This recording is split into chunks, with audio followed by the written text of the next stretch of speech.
Recording started. एक minute, यहाँ से ये अवेस्ट बंद कर देता हूँ, ये मुझे तंग कर रहा है बार बार।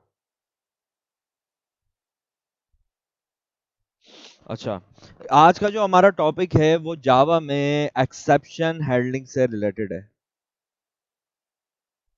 जावा में एक्सेप्शन, इसको हम कहते हैं एक्सेप्शन हैंडलिंग। और सबसे पहले हम पढ़ेंगे इसमें कि मतलब एक्सेप्शंस क्या होती हैं और किस टाइप की होती हैं।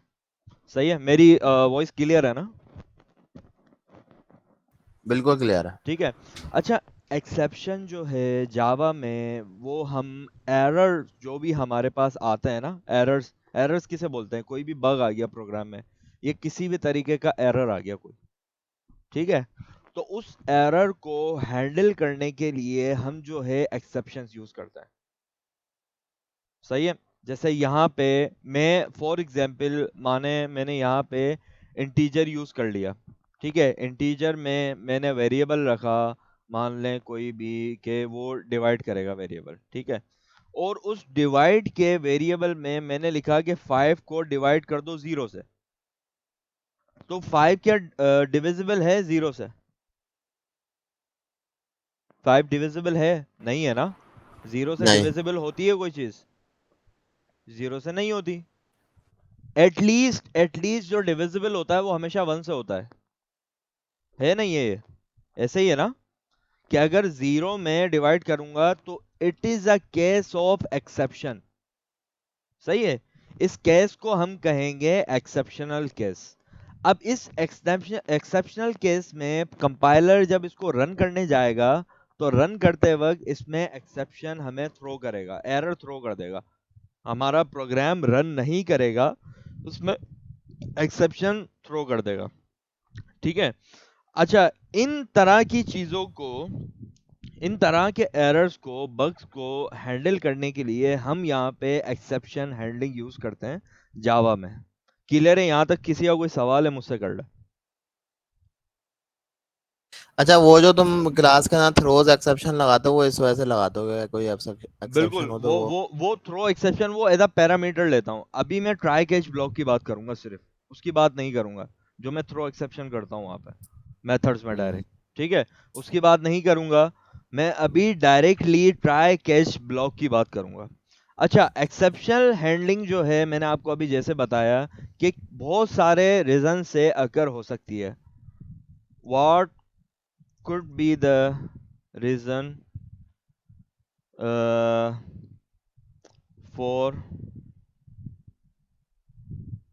Exceptional case occurrence? ठीक है। अब यहाँ पे रीजन क्या होता है एक्सेप्शनल केस जो है हमारा, उसकी अकरेंस का, कि वो अकर हो सकती है। सही है, उसके कुछ मेन रीजंस होते हैं यहाँ पे। अब जैसे फर्स्ट रीजन आपके पास हो गया, कोई भी आपका डिवाइस फेलियर हो गया प्रोग्राम रन होते वक्त। जैसे ये मैं मशीन यूज कर रहा हूँ, ठीक है, इस मशीन के ऊपर एक block of code, bunch of code लिखा हुआ है। अब बंच ऑफ कोड थोड़ा तो टाइम लेगा। अब वो जो रन टाइम पे जब वो कोड रनिंग स्टेट में होगा, उस दौरान अगर कोड में वो कहीं कोड स्टक हो गया किसी भी मशीन एरर की वजह से, या मशीन में कोई ऐसा एररनेस सिस्टम पैदा हो गया, या मतलब अकर हो गया अचानक इमीडिएट वे में, तो वो वहां पे as a device failure count होगा और वो वहीं पे कोड स्टॉप हो गए, वो एक्सेप्शनल केस में चला जाएगा। मतलब आपकी इंटेंशन नहीं थी, लेकिन वो इमीडिएट एरर अकर हो गया। इंटेंशनली आपने सोचा नहीं था कि ये एरर आ सकता है, लेकिन वो एरर अकर हो गया आपकी सोच से भी आगे, आपको सोच नहीं थी उसकी। तो ये आपका हो गया एक्सेप्शनल केस, ठीक है। मतलब आपको पता नहीं था कि वो एरर आ सकता है, लेकिन वो एरर अकर हो गया due to the device failure. तो फर्स्ट रीजन होता है इसका डिवाइस फेलियर। अच्छा, सेकंड रीजन हमारे पास जो आ जाता है, जैसे बात करूं मैं इनवैलिड यूजर इनपुट, ठीक है। फॉर एग्जाम्पल जैसे आपके पास स्ट्रिंग है, स्ट्रिंग वेरिएबल लिया हुआ आपने, ठीक है। अब उस स्ट्रिंग वेरिएबल में जो है वो स्ट्रिंग एक्सेप्ट करता है। तो मान लें उस स्ट्रिंग के वेरिएबल में आपने इनपुट लेते वक्त कोई ऐसा केस, कोई ऐसा लेटर आपने उसमें स्टोर करवा दिया while running time, while run time, ठीक है, रन टाइम में हम इनपुट लेते हैं ना सिस्टम उससे, स्कैनर से, जावा के अंदर इनपुट तो सबको लेना आता है, ठीक है।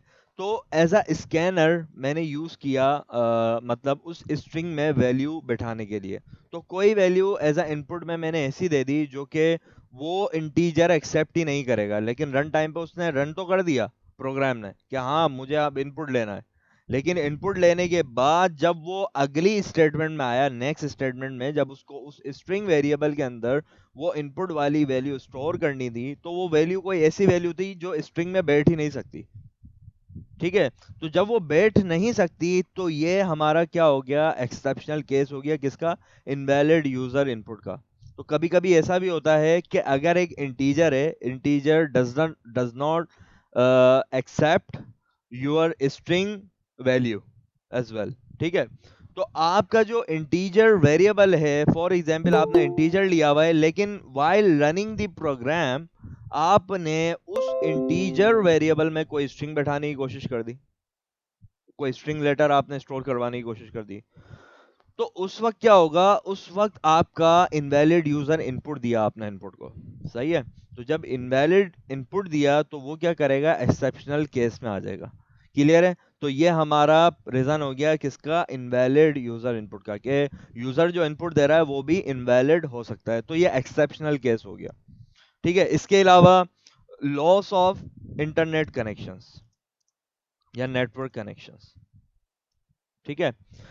अब फॉर एग्जांपल जैसे कि आप यूज कर रहे हैं फेसबुक, ठीक है, फेसबुक पे आप किसी के साथ कन्वर्सेशन मतलब क्रिएट कर रहे हैं, मतलब आप चैटिंग कर रहे हैं फुल ऑन, आपका कन्वर्सेशन करते वक्त नेटवर्क लॉस्ट हो जाता है, तो वो फेसबुक क्या देता है कि आपका मैसेज या तो सेंड नहीं होगा या तो वो पेंडिंग में रहेगा, पेंडिंग में रहता है ना अक्सर, या तो आप स्नैपचैट, हर कोई यूज करता है स्नैपचैट पे, स्टोरीज वगैरह सब बनाते हैं, सही है। स्नैपचैट की स्टोरी जो आप स्टोरी बना के सेंड करते हैं, ठीक है, वो जो यूजर स्टोरी होती है, वो स्टोरी बना के आप सेंड करते हैं, तो वो स्टोरी पेंडिंग पे रहती है अनटिल अनलेस कि वो आप उस वक्त किसी नेटवर्क से अपना कनेक्शन ना बना ले सेल फोन का, तो वो पेंडिंग में रहती है, ऐसे ही है ना। तो इसी केसेस में हमारे पास ये भी एक्सेप्शनल केस होता है कि आपने, आपकी एप्लीकेशन तो रनिंग में है, मोबाइल एप्लीकेशन आपका स्नैपचैट चल रहा है, स्नैपचैट चलने के बाद आपने जो है अपनी स्नैपचैट स्टोरी सेंड करने की कोशिश की, सही है। अब वो जो स्टोरी सेंड करने की कोशिश की वो सेंड नहीं होगी अनटिल अनलेस आप किसी नेटवर्क से अपना कनेक्शन क्रिएट ना कर लें, तो ये हमारा हो गया एक्सेप्शनल केस, किसका, लॉस ऑफ नेटवर्क कनेक्शंस, सही है। अच्छा इसके अलावा सर जैसे हम हम्म, प्रिंटिंग करते हैं तो वो भी इसी मतलब उसको हम इस कैटेगरी में ले सकते हैं। जब हाँ, आप प्रिंटर का आप देते हो जी जी प्रिंट करने का, और अगर आपका समटाइम्स होता है ना आपका दूसरा प्रिंटर कनेक्ट है तो वो जी जी, क्यू में चला जाता है। वो क्यू में आप चला जाता जैसे ही है, उस बिल्कुल। प्रिंटर से कनेक्ट करते हो तो प्रिंट आ जाता है। वो प्रिंटर कनेक्ट करके, बिल्कुल वो प्रिंटर अपने आप को कनेक्शन बनाता है सिस्टम से, वो हाँ फिर आपको प्रिंट करके दे देता है एज इट इज, बिल्कुल यही है। ये हमारा काउंट होगा डिवाइस फेलियर में, ठीक है, क्योंकि वो डिवाइस उस वक्त फेलियर हो गई, डिवाइस काम नहीं कर रही थी या प्रिंटर कनेक्ट नहीं था, तो वो डिवाइस फेलियर में काउंट हो गया हमारा, सही है। सही। तो बिल्कुल आपने एक अच्छी एग्जांपल दी है, तो ये होती है मेल डिवाइस में भी तो फेलियर। हो सकता है ना, किसमें, मेल सेंड करते हैं वो भी नहीं सेंड होती है तो बिल्कुल क्यों में चली जाती है। बिल्कुल बिल्कुल वो भी क्यू में रहती है, जब आप इंटरनेट से कनेक्शन बना लेंगे अपना, तो वो क्यू से निकल के वो अपनी कनेक्शन बनाएगी, खुद ही उसको मतलब ईमेल फॉरवर्ड कर देता है, ठीक है। तो मतलब काफी केसेस होते हैं ऐसे जो मतलब लॉस ऑफ नेटवर्क कनेक्शन से रिलेटेड होंगे, डिवाइस फेलियर से रिलेटेड होंगे, तो ये एक्सेप्शनल केस होते हैं, ये प्रोग्राम में मतलब जो है इंटेंशनली सोचे नहीं गए थे, सही है, लेकिन ये एक्सेप्शनल केस अकर हो गए, तो ये हमारे होते हैं एक्सेप्शनल केसेस। अच्छा इसके अलावा फिजिकल लिमिटेशन आ गई आपको कोई, फिजिकल लिमिटेशंस किससे रिलेटेड, रिलेटेड टू मशीन, जो आप मशीन यूज कर रहे हैं उस पे मेमोरी है, कि अगर वो जो प्रोग्राम एग्जीक्यूट होता है तो ऑब्वियस है वो कुछ मेमोरी लेता है ना, कुछ रैम लेगा, कुछ रोम लेगा, रोम किस हिसाब से लेगा, उस कोड को सेव करवाने के लिए, रैम किस हिसाब से लेगा, उस प्रोग्राम को एग्जीक्यूट करवाने के लिए, सही है। कोई भी प्रोग्राम जब आपका रन होता है तो एग्जीक्यूशन फॉर्म में आने के बाद वो कुछ आपकी जो मेमोरी होती है मशीन की, वो मशीन की मेमोरी यूज करता है। उस मशीन की मेमोरी को यूज करते हुए उस प्रोग्राम को एग्जीक्यूट करता है। ऐसे ही है। तो फॉर एग्जाम्पल यहाँ पे आपकी मेमोरी आउट ऑफ डिस्क हो जाए, ठीक है, मतलब लिमिट से बाहर हो जाए। फॉर एग्जाम्पल अभी जो प्रोग्राम अभी जो प्रोग्राम रन होना है वो होना है 15 MB पे, लेकिन आपके पास 10 MB है मशीन में, ठीक है। कैश कैश मेमोरी होती है हमारे पास एक, आपके पास 10 कैश है लेकिन वो चलनी 15 कैश में। तो ये क्या हो गया, हमारा एक्सेप्शनल केस हो गया कि आपके पास फिजिकल लिमिटेशन है ही नहीं। सही है। तो ये एक्सेप्शन हैंडलिंग में आएगा इस तरह के एरर में, तो वो एरर अगर करेगा प्रोग्राम तो वो हो गया हमारा एक्सेप्शनल केस। सही है। ये फिजिकल लिमिटेशन का मशीन से रिलेटेड। अच्छा, इसके अलावा आपका आ गया एक और एग्जांपल ले लेते हैं कि कोई फाइल हैंडलिंग होती है ना, ठीक है। हर प्रोग्राम के अंदर कोई फाइल हैंडलिंग जरूर होती है। क्लियर है। जैसे फॉर एग्जांपल मैं आपको बताऊं कि फेसबुक पे आप मतलब अपनी डिस्प्ले वगैरह लगाते हैं, डीपी वगैरह लगाते हैं, सब डिस्प्ले फोटो जो होती है, ऐसे ही है प्रोफाइल फोटो। अब वो प्रोफाइल जो आप अब इंसर्ट करते हैं वो आप अपने स्टोर से इंसर्ट करते हैं उस नेटवर्क के ऊपर। ऐसे ही है कि वहां पे ऑलरेडी तो एग्जिस्ट नहीं करनी है, आपने कोई नया नया डिस्प्ले, कोई न्यू डिस्प्ले आपने लगाना है फेसबुक के ऊपर, कोई प्रोफाइल फोटो।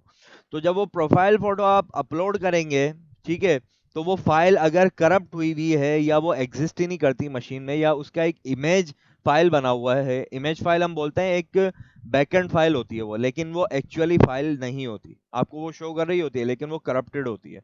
सही है। तो इस करप्ट केस की फाइल के केस में वो क्या करेगा कि एक्सेप्शनल केस अकर करेगा कि आप जो अभी प्रोफाइल फाइल सिस्टम जो आप इमेज का दे रहे हैं वो आपकी फाइल ही अवेलेबल नहीं है, वो सिर्फ आपको एक करप्ट फाइल शो कर रहा है।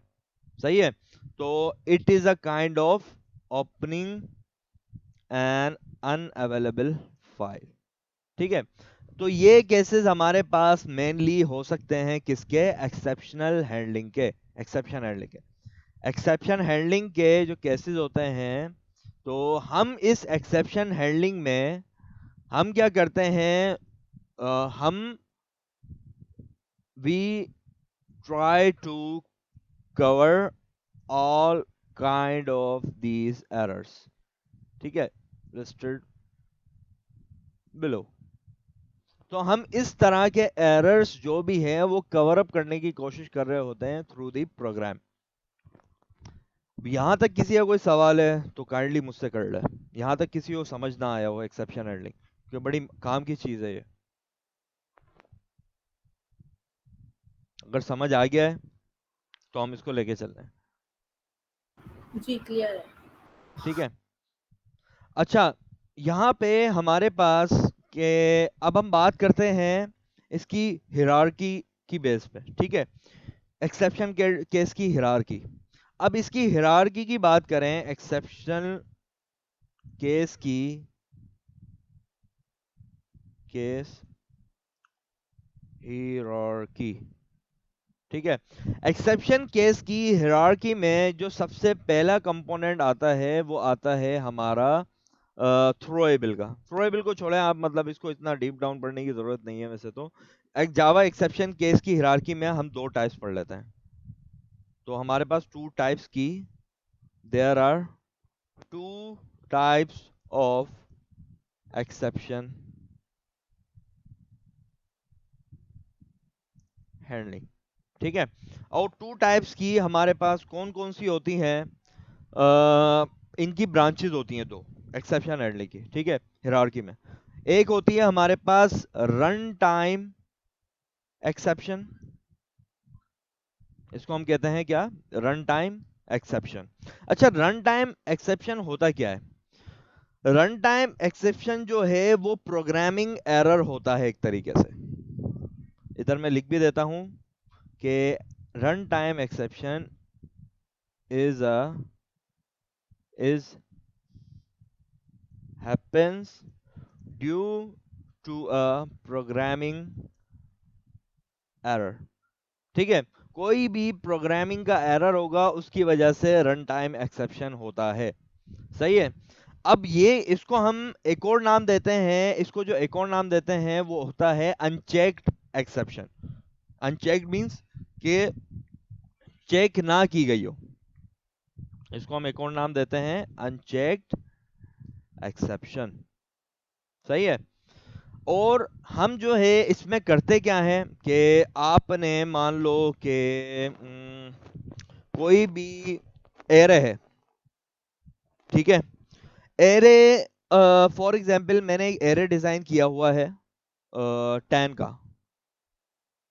सही है। तो अब उस एरे को मैंने जो 10 वैल्यूज का या 10 इंडेक्सेस का जो वैल्यू लिया हुआ है, तो अब मैं उस एरे में कोई भी 11th इंडेक्स एक्सेस करने जाऊंगा तो वो मुझे मिलेगा? हम्म, नहीं। नहीं मिलेगा ना। ठीक है। नहीं। तो अब यहाँ पे क्या हुआ कि हमारा फॉल्ट, ये हमारा फॉल्ट है। कौन सा? कि हमने क्या किया कि उसकी 11th इंडेक्स एक्सेस करने की कोशिश की, लेकिन हमारे पास जो टोटल वैल्यू थी, टोटल नंबर ऑफ एरे, जो हमारे पास साइज था एरे का, वो था हमारे पास 10। सही है। तो मैंने क्या किया, उसकी 11 इंडेक्स कैच करने की कोशिश की, तो उसने मुझे दे दिया क्या, रन टाइम एक्सेप्शन। तो ये हमारे पास इस तरह के होते हैं रन टाइम एक्सेप्शन, और इसमें हमारा ही फॉल्ट कुछ होता है कि हम जो है उस तरह की चीजें करने जाते हैं जो कि प्रोग्राम में एग्जिस्ट ही नहीं करती। सही है। और प्रोग्राम जब रनिंग स्टेट में होता है, आपका रनिंग स्टेट में प्रोग्राम होता है, और जब रनिंग स्टेट में होता है तो वो उस जब स्टेटमेंट पे आता है जिसपे वो 11 इंडेक्स एक्सेस कर रहा है किसी एरे का, तो वो 11 इंडेक्स उसको मिला नहीं, तो वो उसने एक्सेप्शन अकर कर दिया कि भाई क्या करना चाह रहे हो आप, जो है 10 साइज का आप बना रहे हो और जो है आप उसको 11 इंडेक्स एक्सेस कर रहे हो, इट्स इट्स लाइक इम्पॉसिबल। ठीक है। तो वो हमारा मतलब एरर होता है, हमारा फॉल्ट होता है। ठीक है। अच्छा, कुछ हमारे पास इसी में ही नल पॉइंटर एक्सेप्शन भी आ जाती है। अब नल पॉइंटर एक्सेप्शन कैसे हम बताऊं मैं यहाँ पे, एक मिनट मुझे सोचने दे।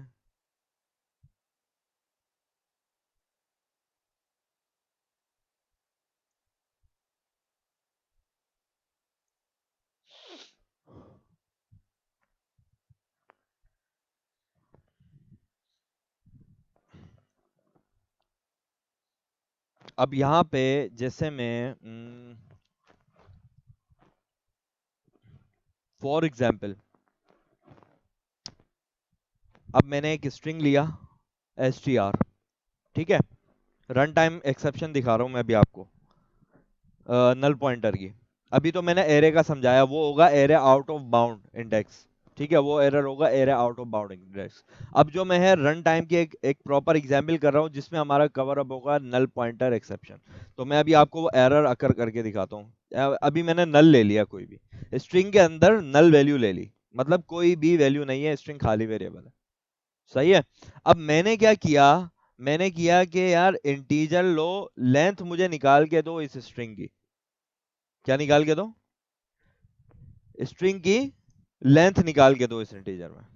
ये जो भी लेंथ आएगी इस वाले स्ट्रिंग की, मतलब यानी कि अगर लेंथ मैं आपको बताऊं, फंसी मैंने यहाँ पे लिखा, तो इसकी लेंथ क्या होगी, 1 2 3 4 5।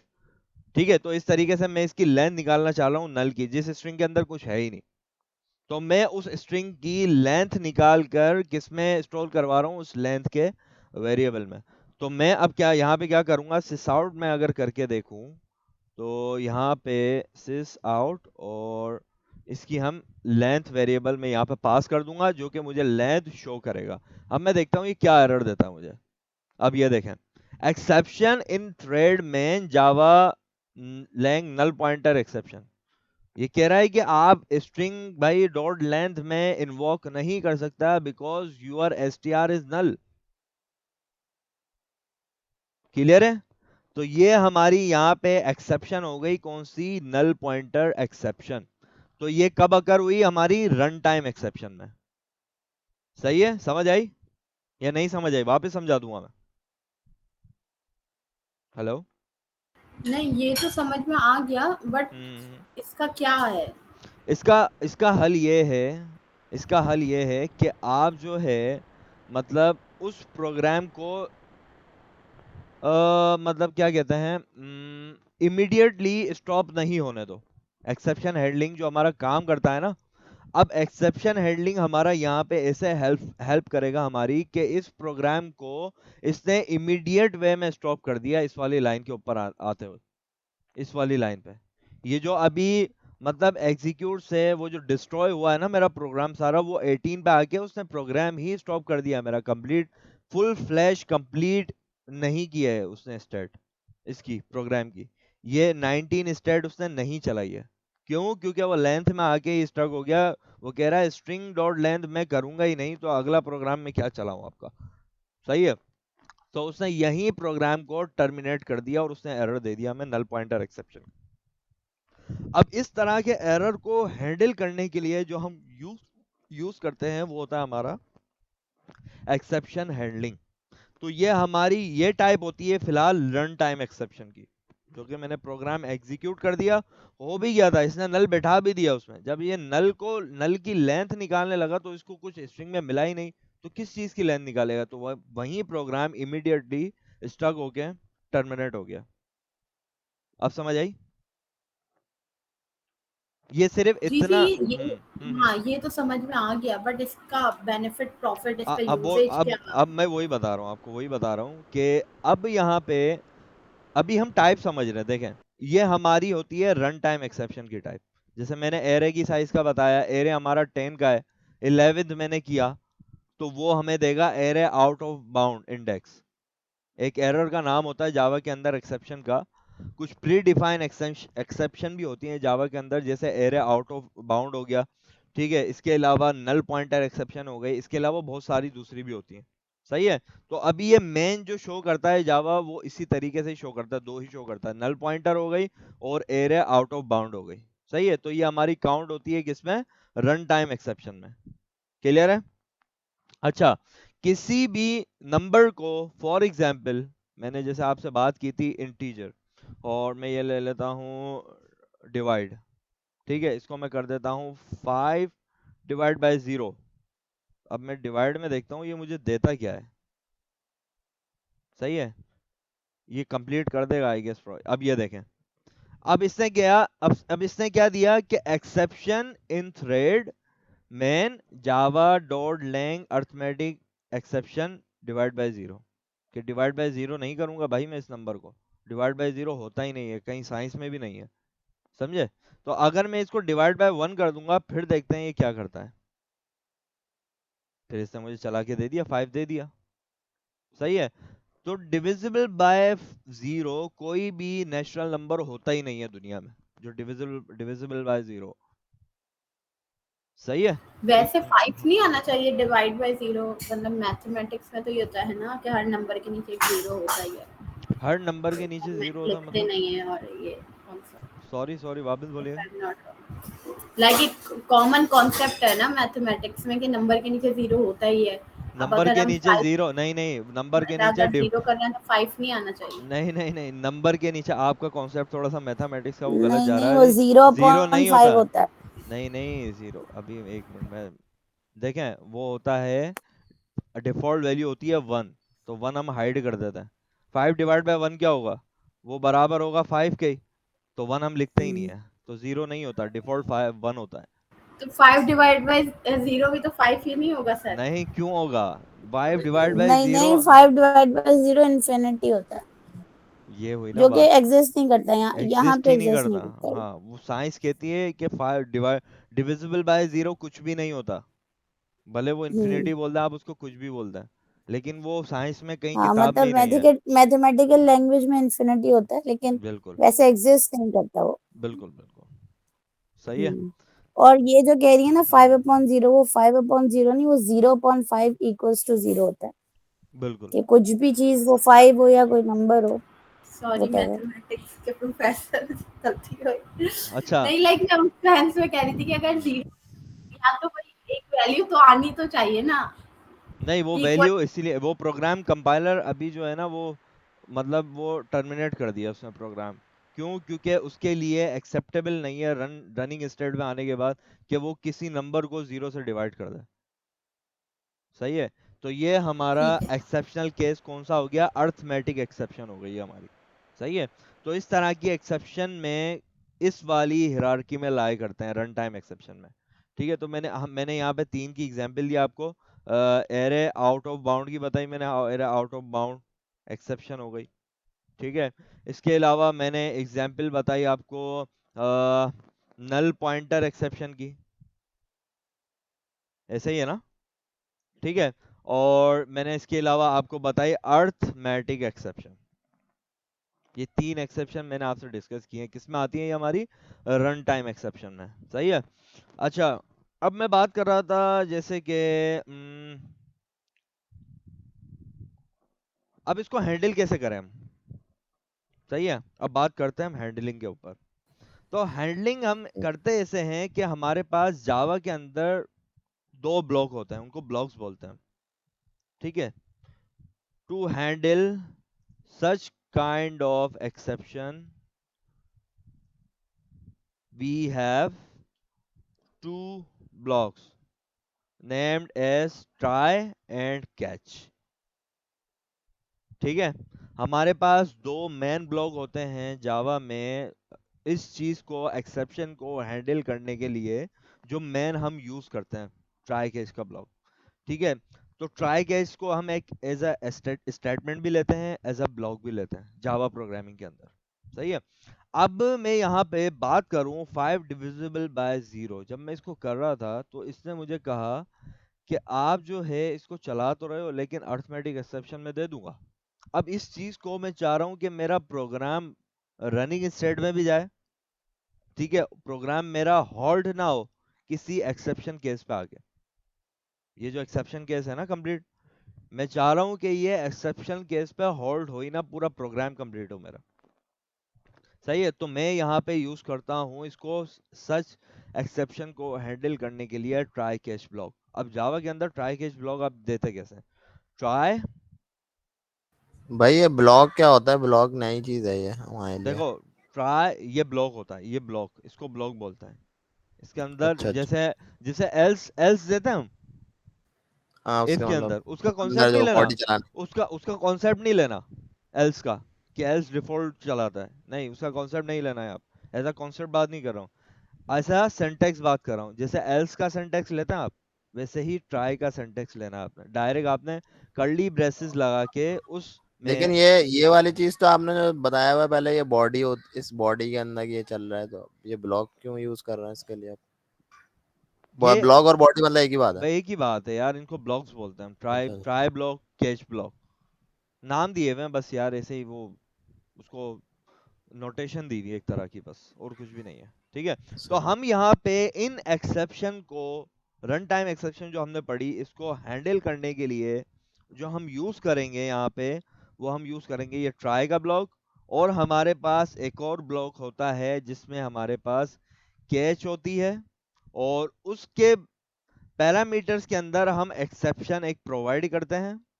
ठीक है। और उस एक्सेप्शन को हम यूज करते हैं। सही है। तो यहाँ पे हमारे पास try catch block is used to handle exceptions and prevents the abnormal termination of the program. Got my point? कि एबनॉर्मल टर्मिनेट जो होता है प्रोग्राम हमारा, उसको हैंडल करने के लिए हमारा ट्राई कैच ब्लॉक यूज होता है। सही है। इस चीज को हैंडल करने के लिए अब मैं यूज करूंगा ट्राई कैच ब्लॉक। अच्छा, अब यहाँ पे मैं क्या करता हूँ, मैं जो है अब इस प्रोग्राम को एग्जीक्यूट करवाऊंगा किसमें? ट्राई के ब्लॉक में। मैं इसको कह रहा हूँ भाई कोशिश कर इसको चलाने की। मैं इसको क्या कह रहा हूँ? कोशिश करो। सही है। ये कोशिश करेगा चलाने की। अब मैं यहाँ पे लिख देता हूँ कि ये हम देखते हैं ये नेक्स्ट लाइन प्रिंट करता है या नहीं करता है। अगला कोड चलाता है नहीं चलाता, क्योंकि ये तो यही टर्मिनेट हो रहा है प्रोग्राम आगे। अब मैं लिख देता हूँ rest of the code in try in try block. ठीक है, जो भी हमारा यहाँ पे कोड है फर्दर, फॉर एग्जाम्पल मान लें, ठीक है, तो वो कोड एग्जीक्यूट करे ट्राई ब्लॉक का अगर ये कंडीशन इधर आके एबनॉर्मल टर्मिनेट प्रोग्राम ना हो, एबनॉर्मल टर्मिनेशन ना हो प्रोग्राम की। सही है, तो अब केस में आके मैं क्या करूंगा, इसको जो मेरी इसमें एक्सेप्शन आएगी वो कौन सी आएगी, अर्थमेटिक की होगी।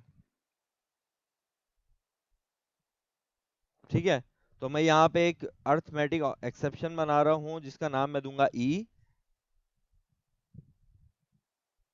और यहाँ पे अर्थमेटिक एक्सेप्शन, सॉरी ये इस नाम से। सही है, यहाँ पे मैं जो एक वेरिएबल बनाया मैंने, यहाँ पे ये वेरिएबल कहाँ से यूज हो रहा है मेरा, ये वेरिएबल हमें मिल रहा है, देखो यहाँ पे thrown when an exceptional arithmetic condition has occurred, जिसमें arithmetic condition में कोई भी exceptional throw हो जाए, for example divide by zero throws an instance of the class arithmetic exception objects may be constructed by the virtual machine। ठीक है, तो ये अब जब मैं इसको चला रहा था ट्राई कैच के बिना, तो ये कौन सी क्लास में जा रहा था एक्सेप्शन, ये जा रहा था अर्थमेटिक एक्सेप्शन की क्लास में।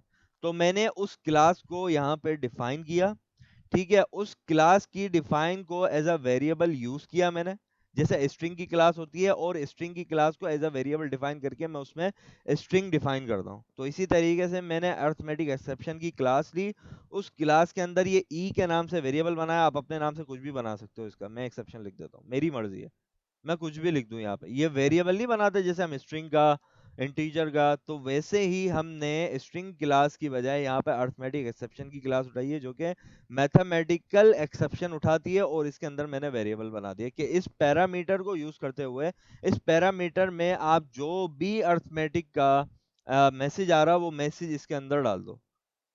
सही है, जो भी एरर मैसेज आ रहा है वो एरर मैसेज आप इस वेरिएबल के अंदर डाल दो, आपकी मेहरबानी होगी।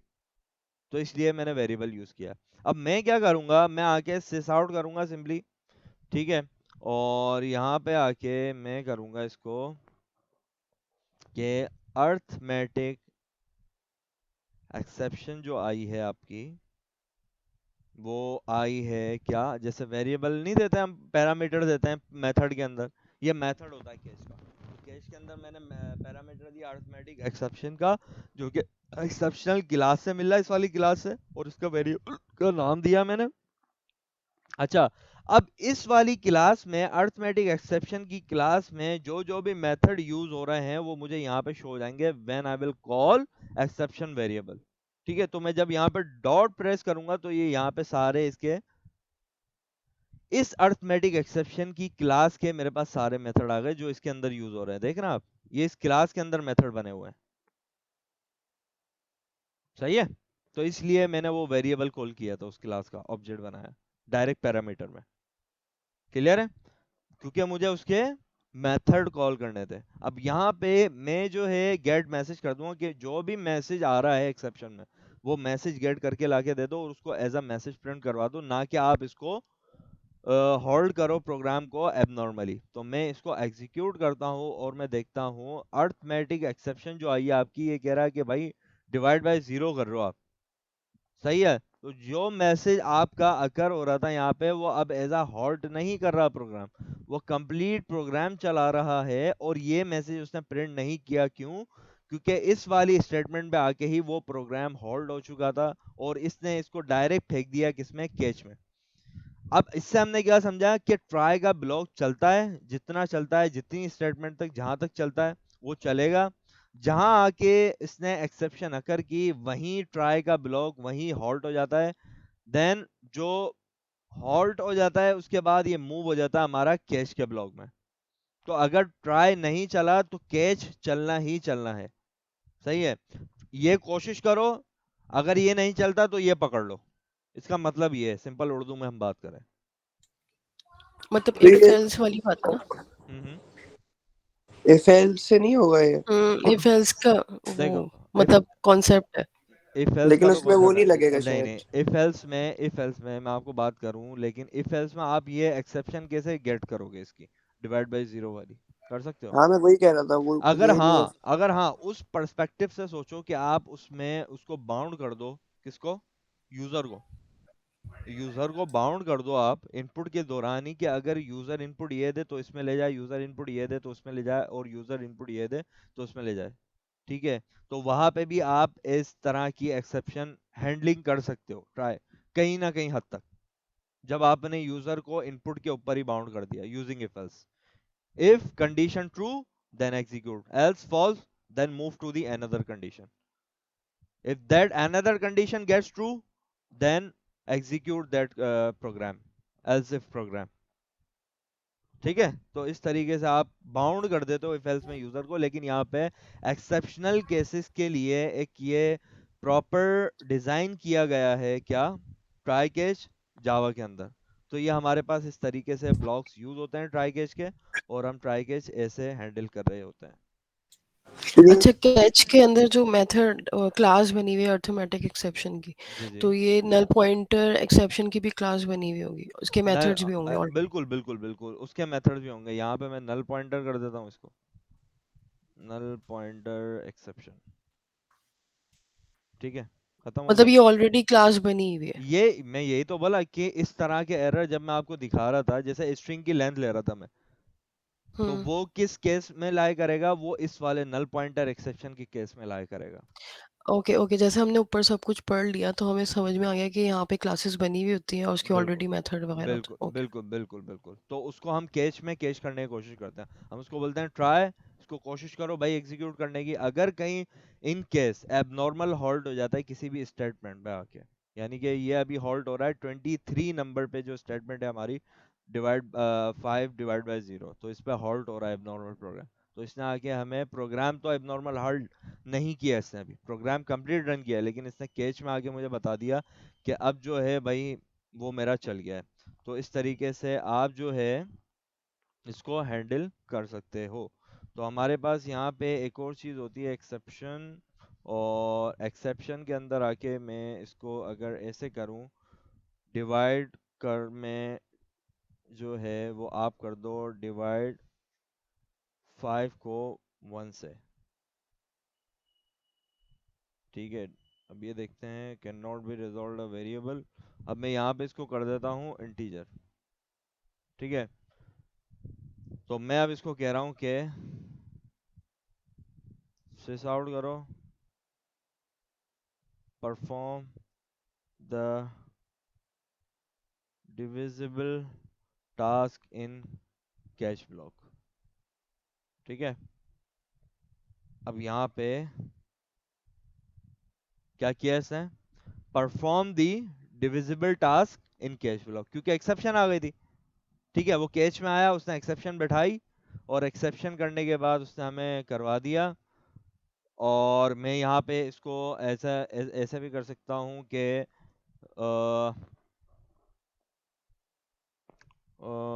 ड्यू टू दिस एरर अकर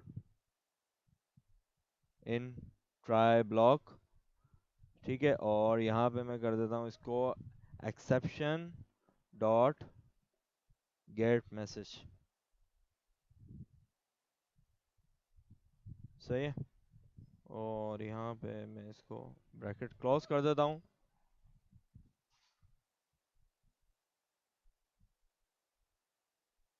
ये देखें, perform the divisible task in catch block due to this error occurred in the try block divide by 0। सही है, तो अब ये हॉल्ट हुई थी स्टेटमेंट, लेकिन स्टेटमेंट को इसने, मैंने कंप्लीट भी करवा दिया अपना कोड। सही है, डिवाइड बाय 1 कर दिया, अगर 0 से नहीं हो रहा तो मैंने बोला भाई 1 से कर दो। सही है, तो ऐसे हमने इसकी एक्सेप्शन हैंडलिंग अचीव कर ली, जो एक्सेप्शन हमारे पास आ रही थी। सही है, तो इस तरीके से हम जो है ट्राई केस को, exception handling try case block को हम यूज करते हैं। तो हमें ये पता होगा कि ये एरर फेंकेगा, तभी हमें ये लगाना है। बिल्कुल बिल्कुल, मतलब जब एरर हमें पता फेंके। नहीं होता, हमें हाँ। पता नहीं होता। देखो, अब अगर मैं बात करूँ, एक स्कैनर लगा दिया मैंने, अ, एक मैं एक्सेप्शन बनाता हूँ, एक्सेप्शनल केस। हमारे पास 10 मिनट हैं, मुझे सोचने दें यार आप। उस दिन वो क्या था, वो जो 1 मिनट। सिकंदर भाई ने लगाया था पार्स एक्सेप्शन, और फिर प्रिंट स्टैक स्ट्रेस लगाया था। ऊपर से निकल गया था मेरे।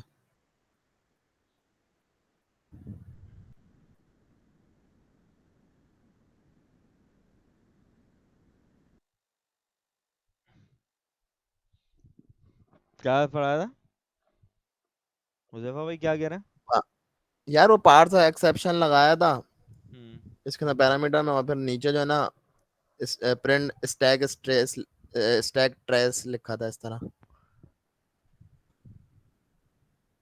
हाँ, वो वो स्टैक ट्रेस होती है, वो मैं समझाऊंगा, वो नेक्स्ट क्लास में समझाऊंगा। अच्छा, तो मतलब हाँ, सारे सिनेरियो देखेंगे। बिल्कुल बिल्कुल। तो सही है। यहाँ पे जो है मैं अभी बात कर रहा था कि स्ट्रिंग स्ट्रिंग उसको मैंने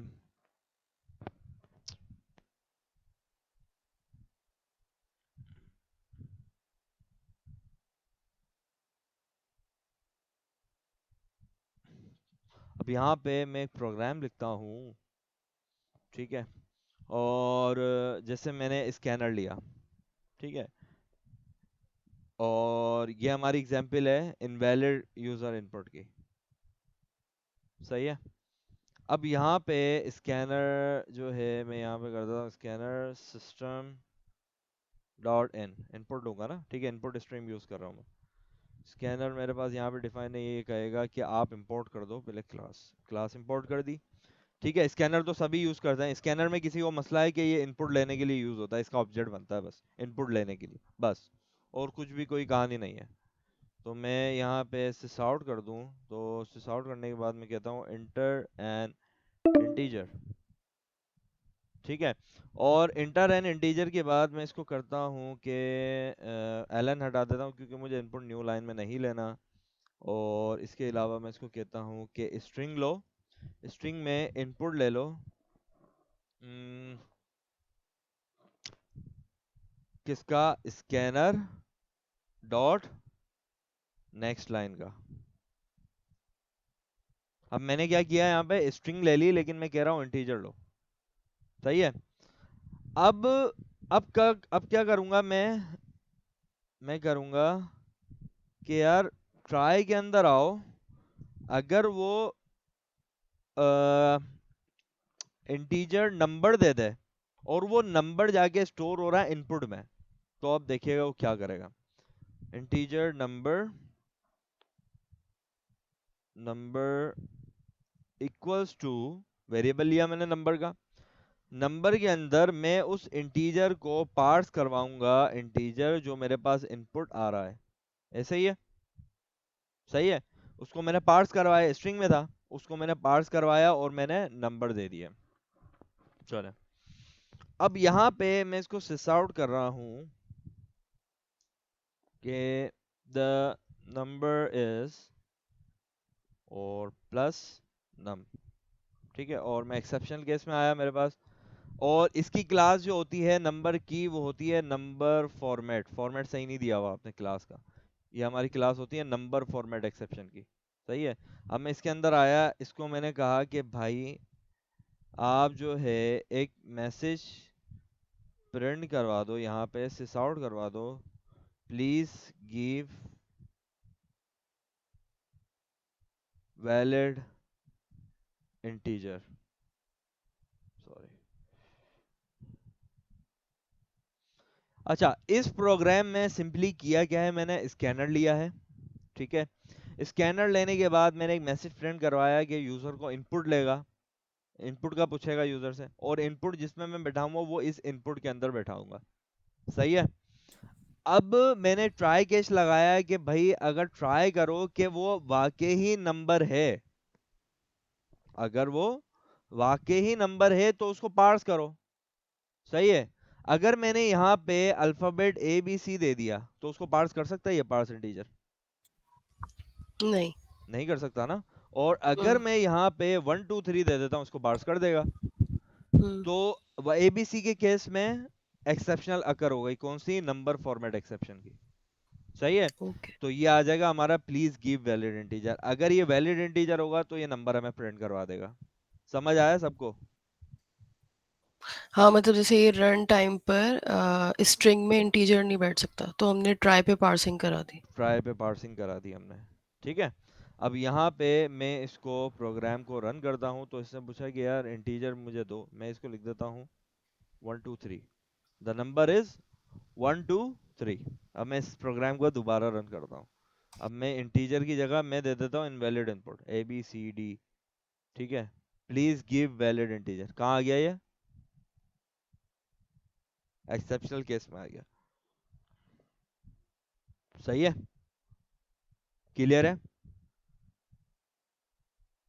अगर किसी को कोई सवाल है, कुछ भी सवाल है मुझसे करे। अगर किसी को कोई चीज समझ नहीं आई है इसमें तो मुझसे बिला झिझक जो भी है नहीं पूछ समझ सकता में है। आया सर।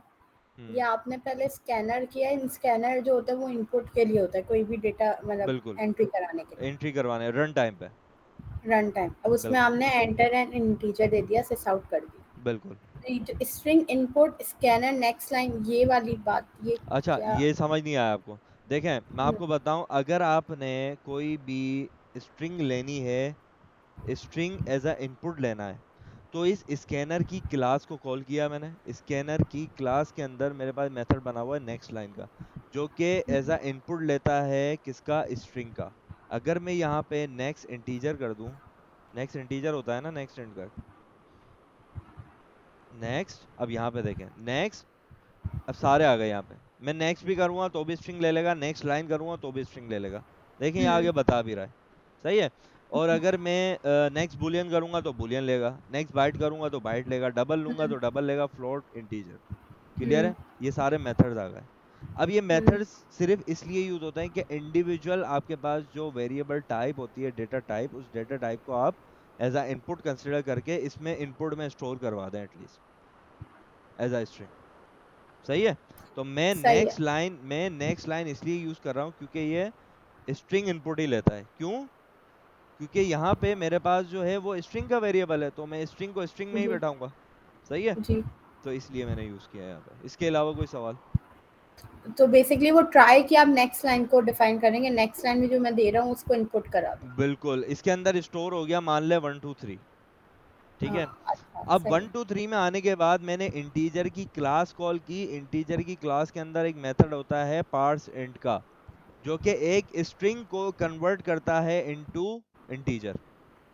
है। ओके। कभी भी स्ट्रिंग को आप इंटीजर के अंदर स्टोर नहीं करवा सकते। ये नंबर इंटीजर है, इस नंबर के अंदर आप किसी स्ट्रिंग को स्टोर नहीं करवा सकते। जी। तो आप उस इंटीजर को, जब स्ट्रिंग होगी वो भले नंबर है, वो न्यूमेरिकल हम्म, वैल्यू है, लेकिन वो एज अ स्ट्रिंग फॉर्म में होगा। आप उसको इंटीजर फॉर्म में लाने के लिए उसकी पार्सिंग करते हो into parse integer through this method, ठीक है। हम्म, तो जब वो पार्स कर देता है, पार्स करने के बाद वो वैल्यू स्टोर करता है इनटू नंबर, तो वो हमें शो करवा देता है द नंबर इज ये। यानी कि इट मींस कि प्रोग्राम ने सक्सेसफुली पार्सिंग कर दी है, जो कि हम्म, हमने नंबर ही दिया था। और सिर्फ नंबर की ही पार्सिंग होती है हम्म, इंटीजर में, इंटीजर सिर्फ नंबर लेता है, हम्म, ठीक है। तो सिर्फ नंबर की ही पार्सिंग होगी। इन केस अगर मैं ABC दे दूं तो ABC पार्स होगा अब यहाँ पे? नहीं, नहीं होगा। तो उसने वो एक्सेप्शनल कैच केस में में, चला हाँ, जाएगा। वो कैश में चला जाएगा। सही उसने कैश में बोला प्लीज गिव वैलिड इंटीजर। सही है। तो ये प्रोग्राम है यहाँ पे। आई होप के मतलब आज तो आप लोगों को एक्सेप्शन हैंडलिंग कॉन्सेप्ट तो समझ आया ही होगा, क्योंकि बहुत जो है मतलब स्लो फेज में और बिल्कुल डीप डाउन जाके जो है समझाया। अगर किसी को कोई भी मसला है मुझसे पूछ ले, या मुझसे मैसेज करके पूछ ले, या कब जब भी आपका दिल करे कांटेक्ट कर लें, जो जिसका भी जब दिल चाहे। नहीं, नहीं कोई समझ अच्छा समझ आया। समझ में आ गया, thank you sir. No problem. चलें मैं ये फर्दर लाइक